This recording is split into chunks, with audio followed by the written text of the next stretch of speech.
Hey, it's Hot Rod here. So I was reminded by a good friend of mine that I need to do some more Hot Rod videos. So I'm gonna do this one right here for you. So kind of take you into my world. So, and this goes out to you, Michelle Jubilee. So I bought this sander at a secondhand shop in Owensboro, Kentucky, a couple weeks ago, and I saw it, and it took me. What brought my eye to it was it took me back to when I was young. And I started working out in this shop when I was 7 years old, is the earliest I can remember, making little, whatnot junk out here. But it was on my learning curve. It was the beginning of me doing things.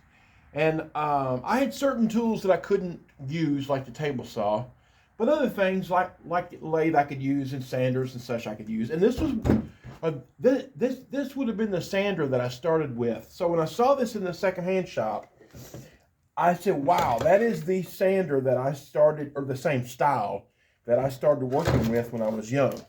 So I'm going to see if this thing works, and I've got something I'm going to use it for right here in a minute. So this is a 3x21. I normally do not, 3 inches wide, 21 long belt. I normally do not like such a small sander. I like a 4x24, and now I have like two of them. But I thought I would give this a try because sometimes you want a small package that it's easy to handle. And I do a lot of freehand, and this can be a nice, easy, lightweight thing to handle. It's a good old Sears Craftsman. It's all metal. It's made like they used to be. I'm thinking that this one was probably made in the mid to late 60s is what I'm thinking. Made by a company called Simpson's, made in the USA. So I'm going to then I bought me some belts, and I'm going to give this sucker a try on a project that I'm working on. I gave $6 for this thing.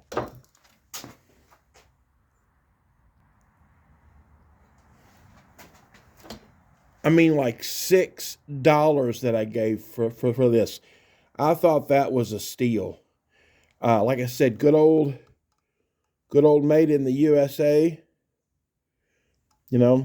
Anyway, we're going to give this a try right here to give you a up close visual of it. Yeah, I used to use one of these a lot, but I had the 4x24 model when I was young, or my dad did, so this is what I used. So this is the first time I've ever used it. I've never even unwound the cord. Yes, I do know that it runs. That much I can say for sure, right? Let me zoom you guys in there a little bit. Not too much, so I don't want to cut the shot off. Spin you around just a tad bit. There we go. So anyway, let's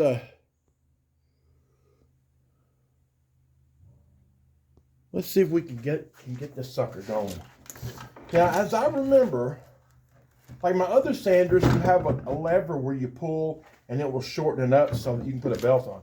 But as I remember, on these sanders, you just simply pushed on the roller and it clicked back. I don't think that this one's been used much at all. But if that's the case, how do I unclick it? I don't see a lever that I can unclick it. So let's just give it a shot, see what happens. You just push down like this, and it locks. Yeah, it locks. That was how the old one was. I'm 58 years old now, so this would have been 50 years ago that I used a sander like this. 50 years ago. Now, how do I unlock it? Maybe I just start it. I don't remember. I mean, on the other one, I had a button you would push and it would click it. I don't know how this one did. How did I release that? Well, that's not it. How do I release that? Maybe I'll click again. No, that's not it. How did that? Well, folks, I'm going to have to take a break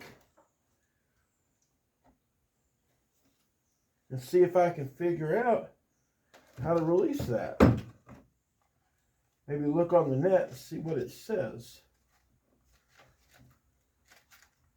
Huh. I don't know.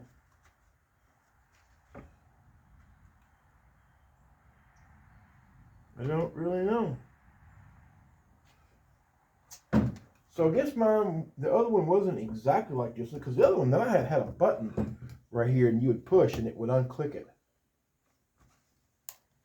I'm going to look this up. Okay, so I think I figured it out. So it looks like, if you'll notice how this wheel here is at a bit of an angle here to this pad. And I thought, what if I pull that down? And if I pull that down, will it undo it? And I think that's how you do it. So we'll put this belt on, and we'll just pull this sideways.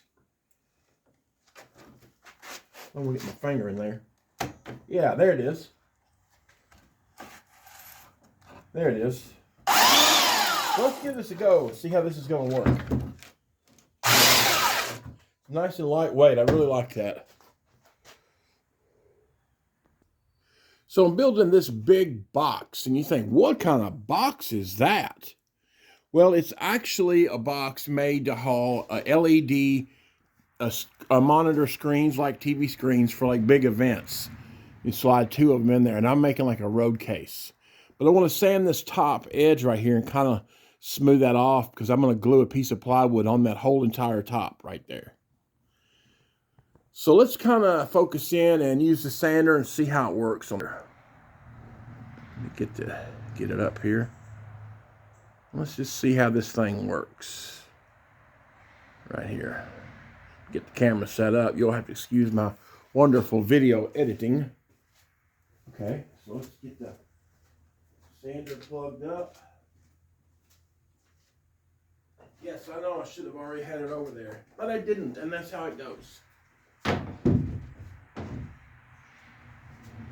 Don't let that thing fall off. And so I was going to tell you guys something. I can't remember what it was. Well, anyway, let's give this a go here. I need to smooth these edges down.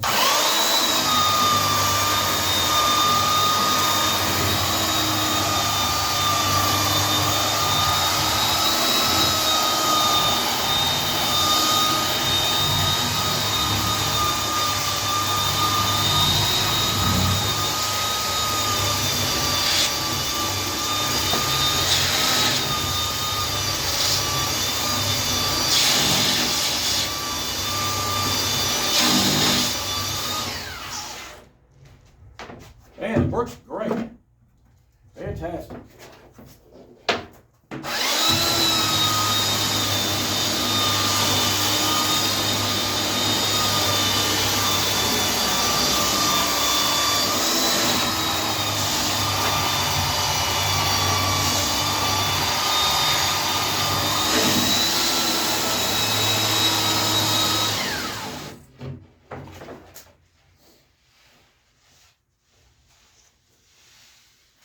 Very happy with this. So this makes it really nice that I can handle it with stuff like this and not have that big giant 4-inch wide Hog Daddy sander. So, you know, that's the reason why I like to have multiple tools. You know, it would be unheard of for me to have 2 sanders, 2 belt sanders. But now I have 3. And this one makes for a good light duty sander, easy to trim off. I probably won't use fine paper on it much, maybe a little bit, but I like a small sander, then will dig a hole if you don't keep it moving, and so that's why I like a bigger sander for finished sanding, because I want to have a big pad where I can spread the load out and get a better sanding job on it. So I'll most likely keep a rougher paper on this for things like what I just did here, kind of a fast chew, you might say. Anyway, very happy with it. Very, very happy with it.